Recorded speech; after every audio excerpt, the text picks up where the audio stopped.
washing some spices like garlic Currently or also peppers. people are using. Yes, There's a they same use. thing. And this one looks like it, but it was used for preparing and making flour. Okay, yeah. And this is a stone basin. It was used keeping the water cold, and it was used filtering the water inside. मटका जिस तरह आसमान है wait slow And this is called kids.Kids. It was also used for making flour. Yeah. Currently, also some people use at their homes it.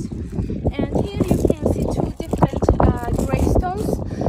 Left one is a older one. It's a Zoroastrian person's gravestone. That's why you can see some elements about their religious beliefs like fire and sun.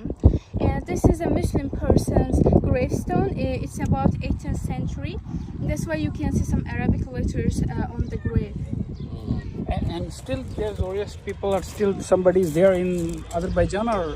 Yeah, they still live in Azerbaijan, but they are some, not many. Not many. Yes. this is also Muslim. This is 13th century's stone inscription.